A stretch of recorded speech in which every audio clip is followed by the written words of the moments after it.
13 seconds, 6 trained killers, 1 drugged man. Bruce Lee made them all quit. 1 ring, 6 contract fighters. Bruce Lee was poisoned. They still couldn't touch him. 13 seconds. That's how long it took Bruce Lee to end 6 men while drugged. Hong Kong, 1965? The film industry is a machine, not the glamorous kind. The kind that chews through people, actors, stuntmen, extras. They're all replaceable. The only ones who aren't are the men who decide who moves and how. The stunt coordinators, the fight choreographers, the old guard. They've been running sets for decades. They know every angle, every fall, every strike that looks good on camera. They control the rhythm of a scene. They decide who's credible, who gets hurt, who gets remembered. Bruce Lee comes back to Hong Kong after years in America. He's 24. He's already known in certain circles, martial arts demonstrations in the States, a role on a television show that never made him a star, but made him visible. He's confident, precise, and he talks about martial arts in a way that makes the old system uncomfortable. He doesn't bow to tradition the way they expect. He questions techniques that have been standard for years. He moves differently, thinks differently. And worse, he's right, often enough that it's hard to ignore. The studios need him. His name carries weight in overseas markets. His movement on camera is clean, fast, undeniable. But the coordinators don't like him. Not because he's rude. He isn't. Not because he's arrogant in the traditional sense. He just refuses to pretend that outdated choreography is sacred. On set, he's polite, professional. He shows up early. He listens. But when they tell him to slow a kick down for the camera, he asks why. When they tell him a stance is wrong, he demonstrates why it isn't. He doesn't argue, he just shows. And that's worse. Because when you show someone they're wrong without saying a word, they can't fight back with logic. They can only resent you. The resentment builds quietly. In the way senior stunt performers exchange glances when Lee corrects a movement. In the way certain crew members stop talking when he walks by. In the tone of coordinators when they give him direction, technically respectful but cold. It's not personal, it's structural. He's an outsider threatening an established order. And in a system like that, the structure defends itself. They don't plot openly. There's no meeting, no conspiracy. But there's an understanding, a shared sentiment that circulates without being spoken aloud. He needs to be tested, not in a formal match. That would be too visible, too risky, but in a way that feels spontaneous, a demonstration, a moment where the old guard can see if his skill matches his confidence, or if, when real pressure is applied, he folds. The opportunity comes during a long shooting day, a period action film, lots of extras, lots of choreographed combat, the kind of set where stunt work dominates and egos collide in small, invisible ways. Lee is between takes, sitting off to the side. His posture is relaxed. He's drinking water, reviewing his next scene. He doesn't look tense, doesn't look like he's bracing for anything. One of the senior coordinators approaches, older man, respected. He's smiling. "We'd like to see a demonstration," he says, casual, almost friendly. "The crew's curious. You talk about real combat. We'd like to see it." Lee looks up. He doesn't hesitate. "Of course." The coordinator nods. "Good. We've arranged a space, just a friendly exchange, no pressure." Lee stands. "When?" 20 minutes. We'll set it up." He walks away. Lee sits back down, finishes his water. He doesn't know yet that the 6 men waiting aren't stuntmen. They're fighters pulled from local clubs, underground circuits where rules are suggestions and reputations are built on bone. They've been paid. Not much, just enough. He doesn't know that the drink he just finished wasn't clean. 20 minutes later, someone calls his name. The ring is waiting. The ring isn't a ring, not officially. It's a cleared section of the warehouse floor where they store equipment between chutes. Wooden boards, sandbags, tape marking rough boundaries. Enough space for a crowd to form around the edges. Enough distance from the main set that what happens here stays quiet. Lee walks in. The crew is already gathered. 50, maybe 60 people, grips, lighting technicians, extras, a few actors.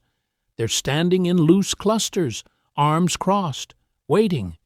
The energy isn't excitement, it's anticipation, the kind that comes before something breaks. In the center, 6 men are waiting. Lee recognizes the type immediately. Not by face, by posture.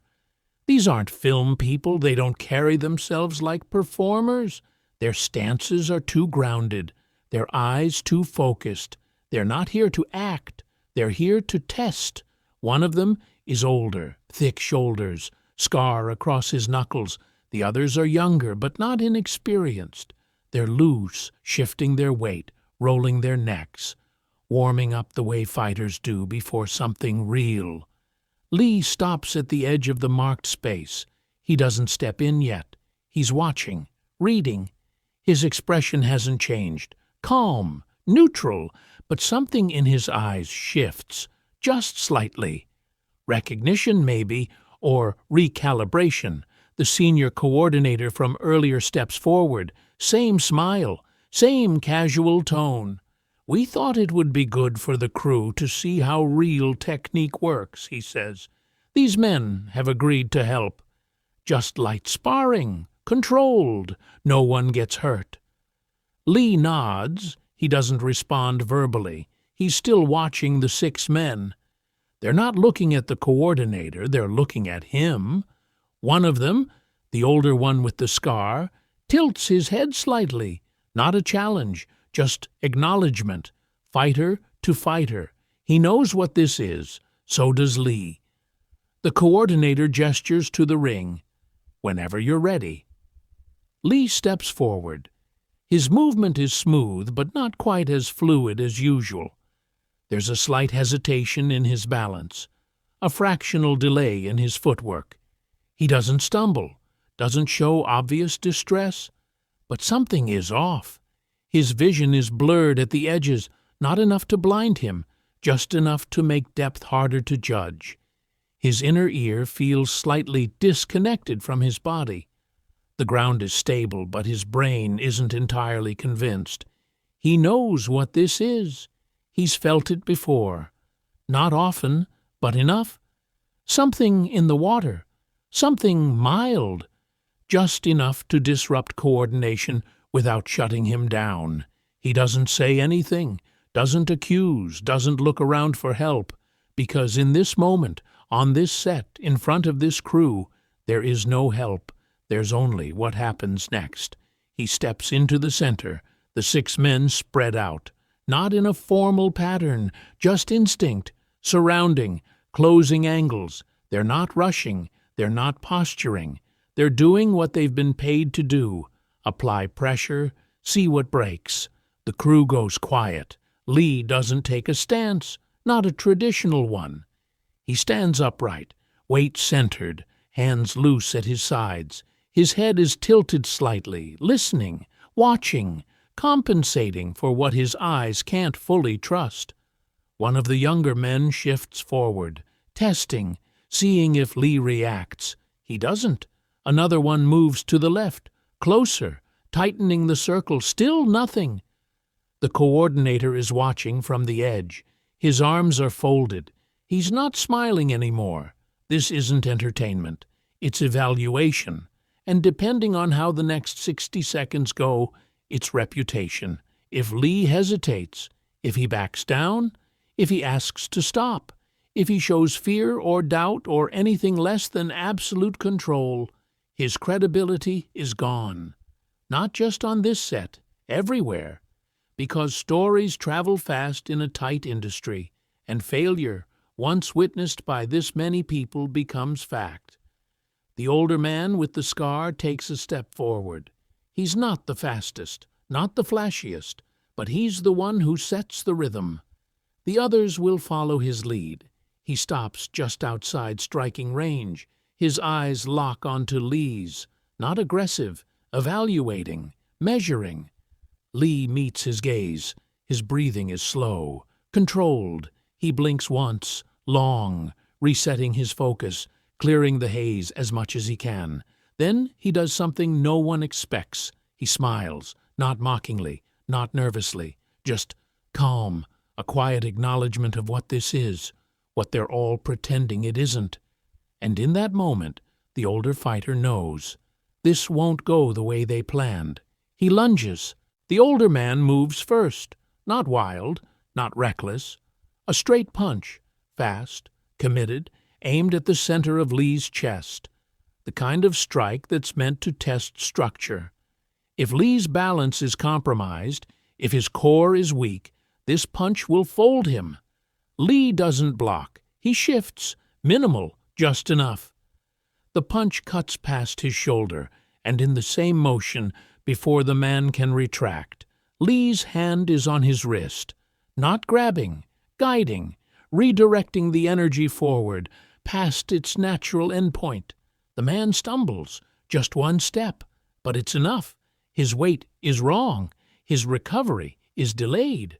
Lee doesn't follow. He releases the wrist and steps back, resets. The man turns, reorients. His expression hasn't changed, but his eyes have. There's a question in them now. Two others move in simultaneously, one from the left, one from the right. Coordinated. They've done this before. Cornered someone, forced a reaction, overwhelmed with numbers. Lee doesn't retreat. He steps into the gap between them, narrowing the angle, making them adjust. The one on the left swings, a hook aimed at Lee's temple. Lee ducks under it, drops his weight, and his rear leg sweeps out low, fast, precise. It catches the man's lead ankle mid-step. He goes down hard, shoulder first. The sound echoes in the warehouse. The one on the right lunges, tries to grab. Lee's forearm comes up, not to block, but to wedge into the man's elbow joint, collapsing his structure before the grab completes. Then a short, sharp palm to the sternum, not theatrical, not flashy, just efficient. The man staggers back, gasping, trying to pull air back into his lungs. 3 down, not unconscious, but out of rhythm, out of the fight. The remaining 3 hesitate, not out of fear, out of recalculation. This isn't going the way it was supposed to. The setup was simple. 6 against 1, compromised target, controlled chaos. But the chaos isn't controlled anymore. The crowd is still silent. No one is cheering. No one is moving. They're watching something they don't fully understand.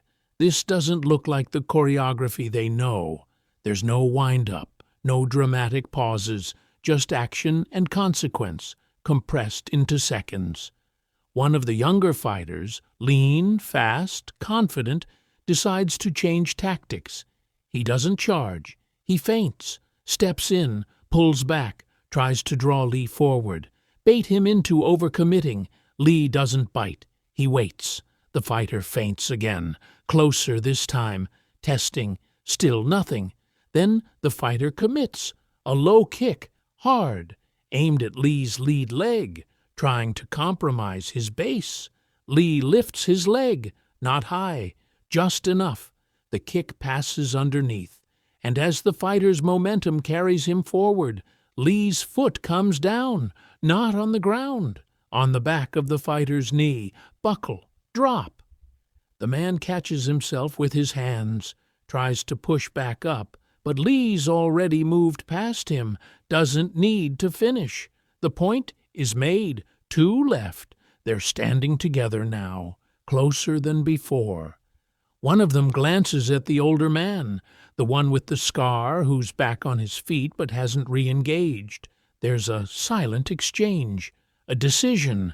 They both move at once. No coordination, just desperation, trying to create enough chaos that something lands. Lee doesn't try to counter both. He targets one, the closer one, steps into his space, inside his guard, too close for the strike to have power. His elbow comes up, sharp, angled, into the man's jaw.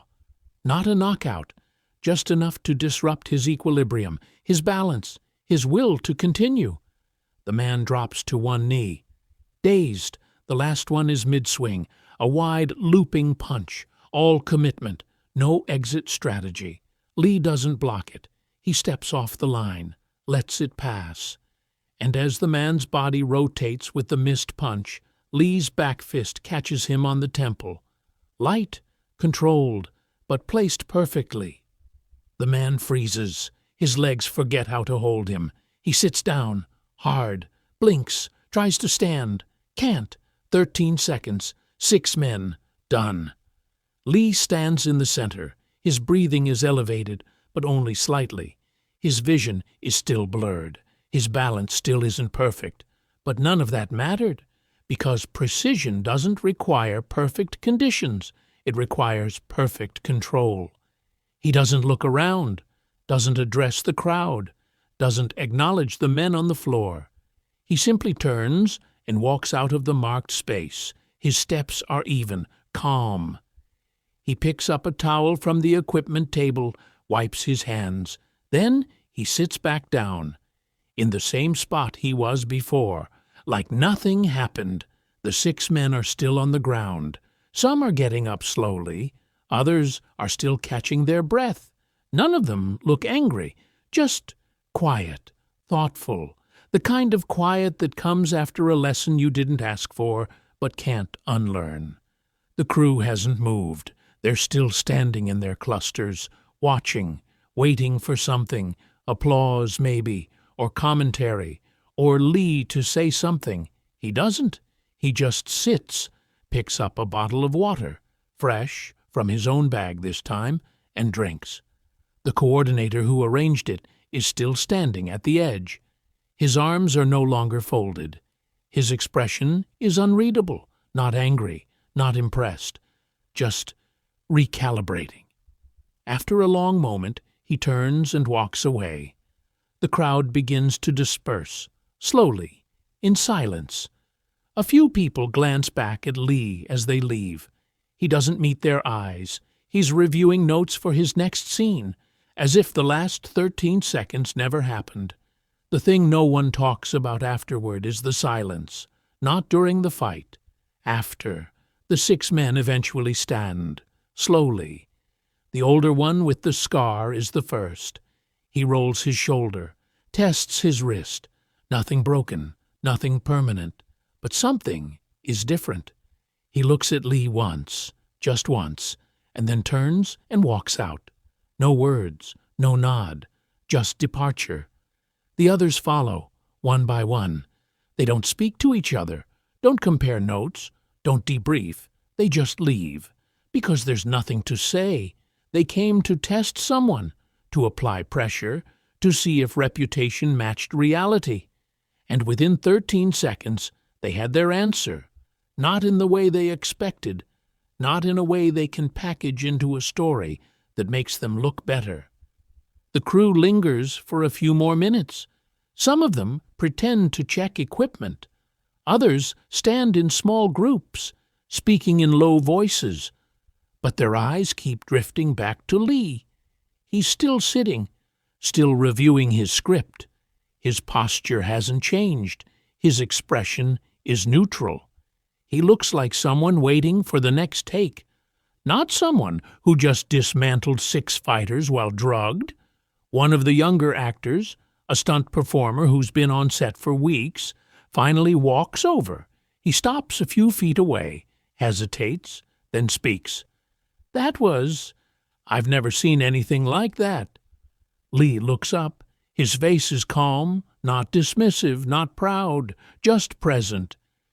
It wasn't anything special, he says. His voice is even, matter of fact. They weren't trying to hurt me. They were trying to test me.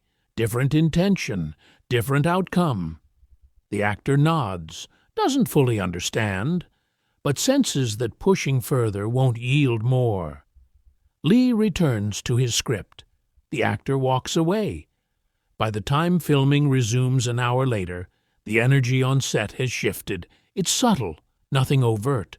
But the coordinators speak to Lee differently. Not warmer, not friendlier, just clearer, direct.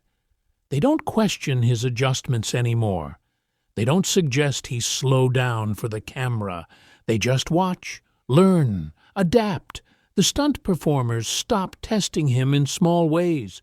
Before, there were always little challenges, slightly harder falls than necessary, grips held a fraction too long, movements timed to make him adjust. The kind of microaggression that's invisible to outsiders but exhausting to endure. It stops. Not because anyone says anything, not because of policy or intervention.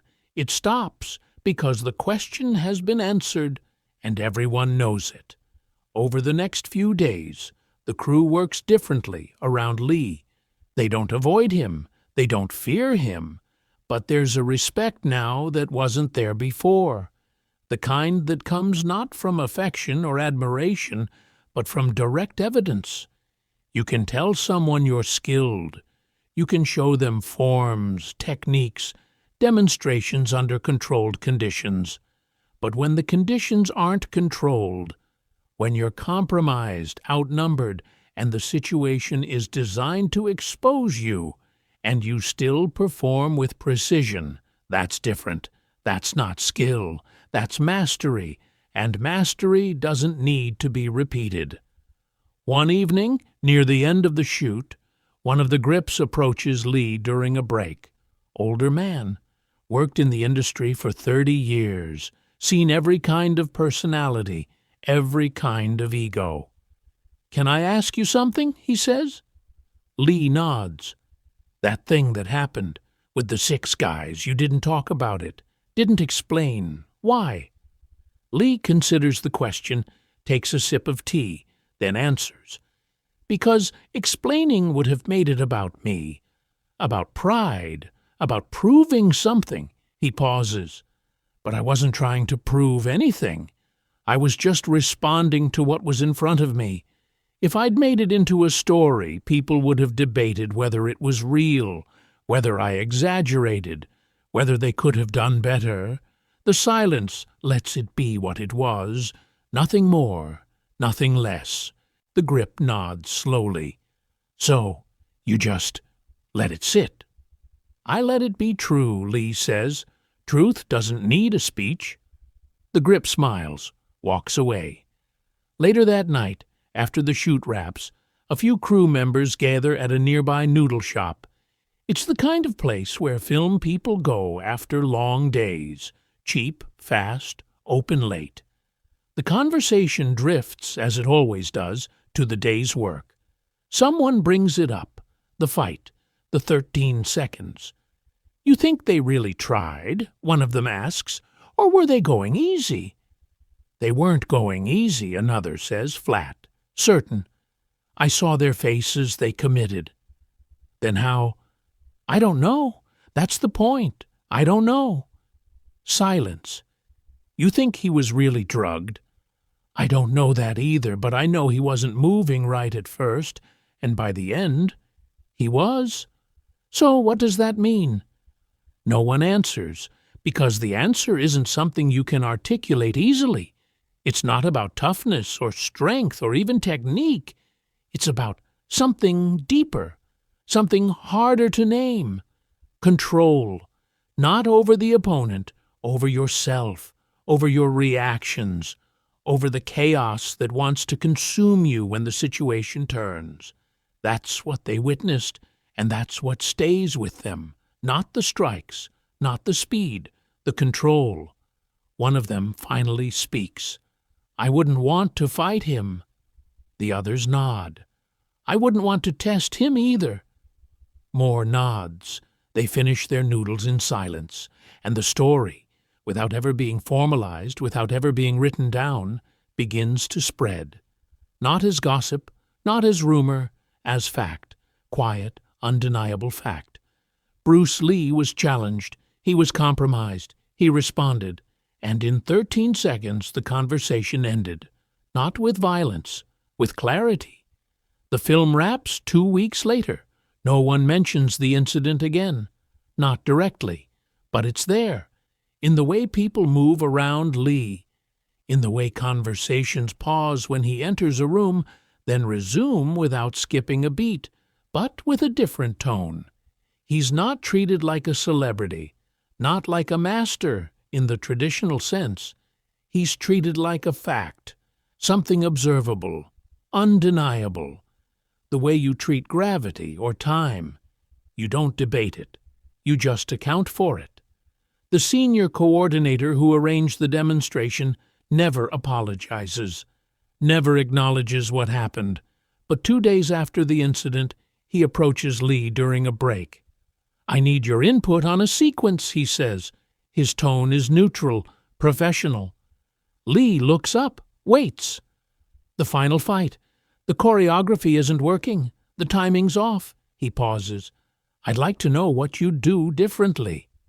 It's not an apology, but it's an acknowledgement, a shift in authority, a recognition that the old structure, the one that required Lee to prove himself, no longer applies.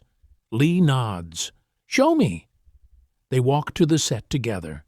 The coordinator explains the sequence.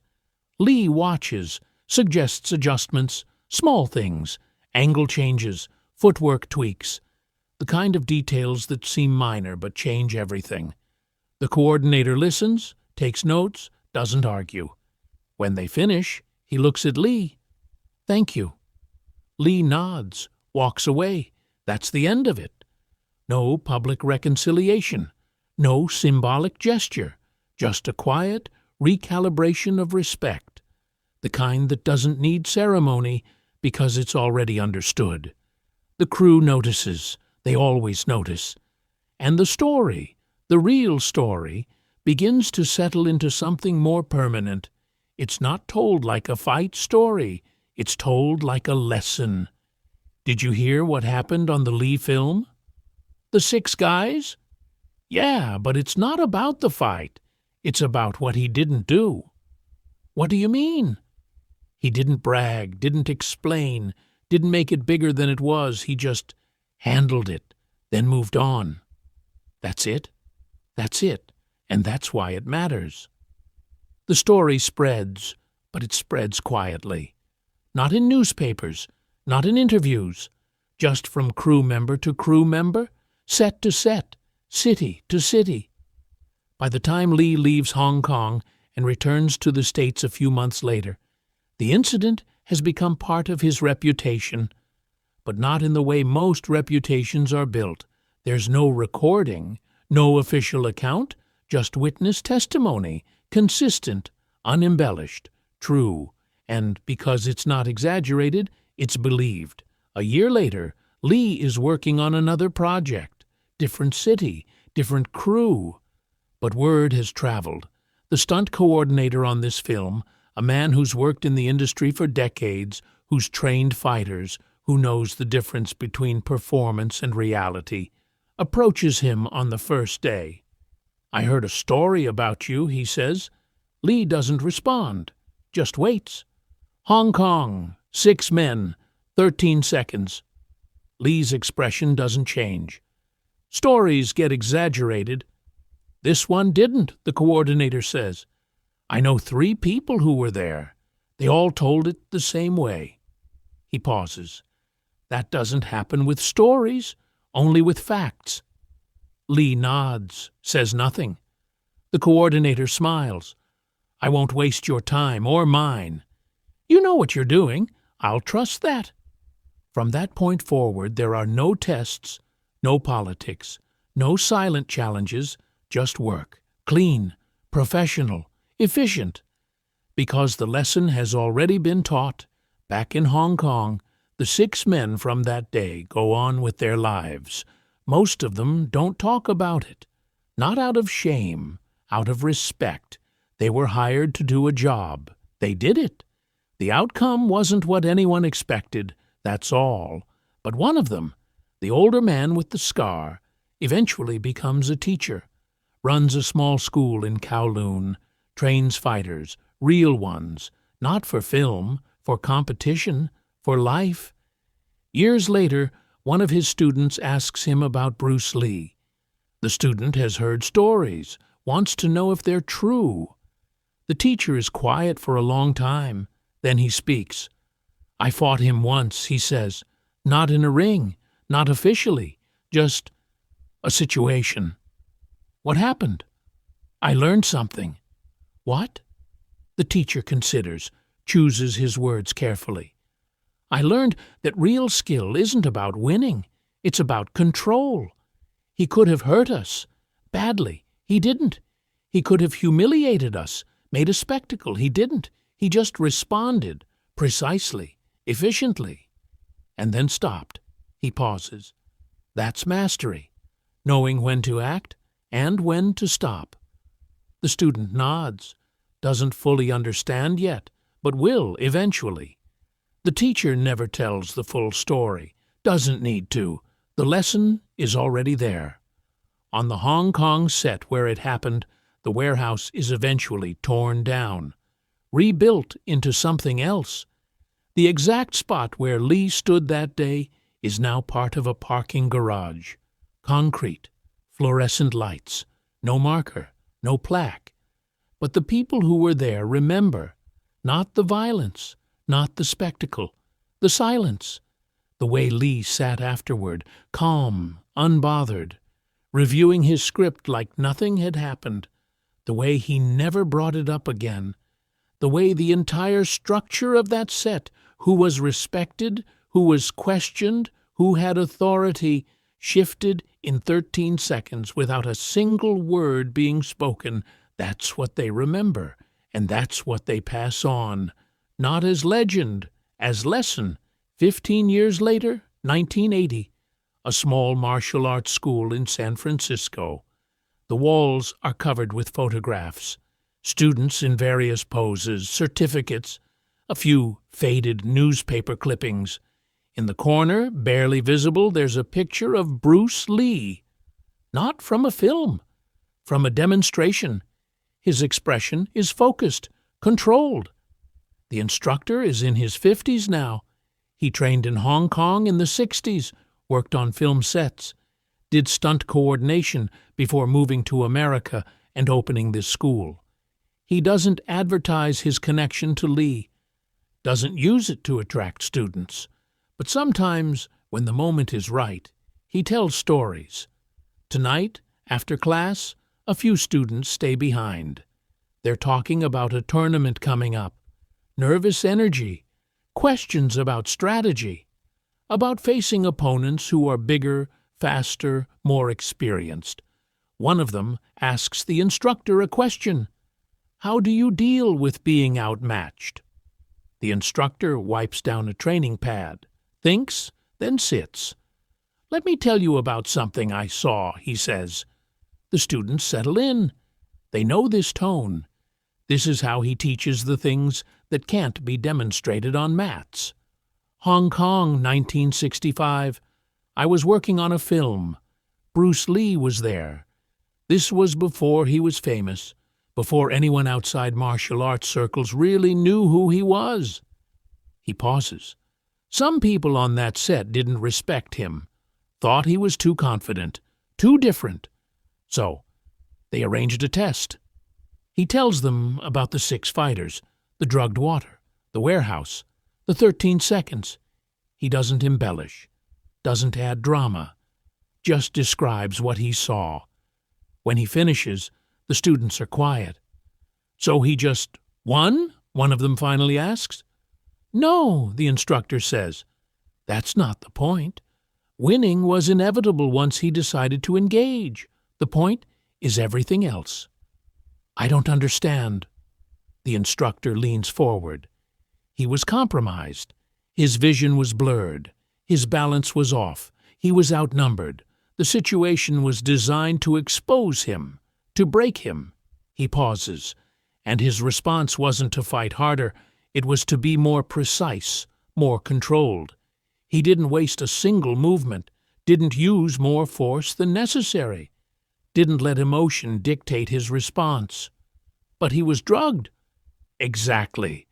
And he still maintained perfect control. Because control isn't about perfect conditions, it's about perfect discipline. No matter what's happening around you, no matter what's happening inside you. He stops, lets that settle. That's what I learned that day. Not how to fight, how to be, how to maintain yourself when everything is trying to destabilize you. Another student speaks up. Did he ever talk about it after? Never, not once. He sat down, reviewed his script, continued working like nothing happened. Why? Because making it into a story would have made it about ego, about status. He wasn't interested in that. He was interested in the work, in being truthful to what he knew. The demonstration wasn't for the crowd. It was for himself. Proof that his training was real, that his philosophy worked under pressure. The instructor pauses. The rest of us just happen to witness it. The room is quiet. Outside, traffic hums. The city moves on, indifferent. One of the students finally asks the question they're all thinking. Could we do that, what he did? The instructor considers. Probably not. Not at his level. Not with his precision. He looks at each of them. But that's not the lesson. The lesson is that mastery is possible, that control is possible, that you can be compromised, outmatched, tested beyond what seems fair, and still respond with clarity, still be yourself. He stands, starts putting equipment away. That's what I carry from that day, not the fight, the reminder that discipline matters more than conditions, that the quality of your response defines you more than the circumstances you face. The students help clean up, slowly, thoughtfully. As they leave, one of them pauses at the door, looks back at the photograph of Lee in the corner.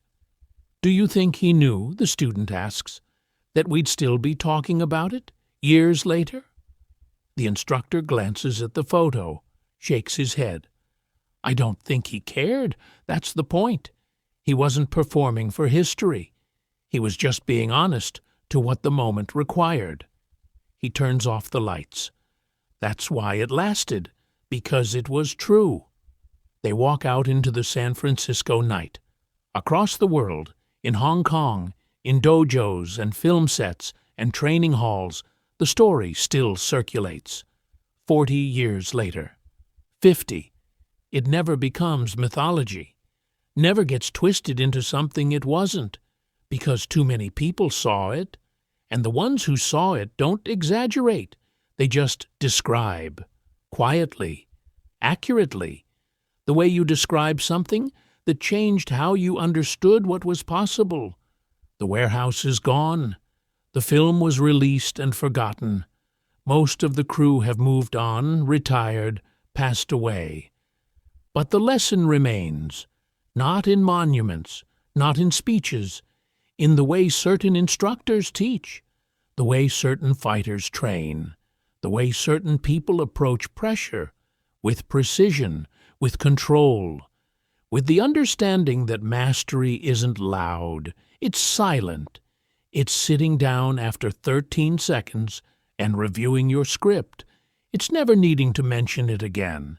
It's knowing that the work speaks, and that truth doesn't require narration. Bruce Lee died in 1973, too young, too suddenly. The world mourned. The films became iconic. The philosophy spread. Books were written, documentaries made. But for the people who were in that warehouse in 1965, the legacy isn't in the movies. It's in the moment he stood up, stepped into a rigged situation, and responded with perfect clarity. Then sat back down. and never spoke of it again. That's the story, not the 13 seconds, the silence after, and the fact that decades later, in schools and gyms and quiet conversations, people still pause when they tell it. Not because it's dramatic, because it's true. And truth, once witnessed, doesn't fade. It just waits for the next person ready to learn.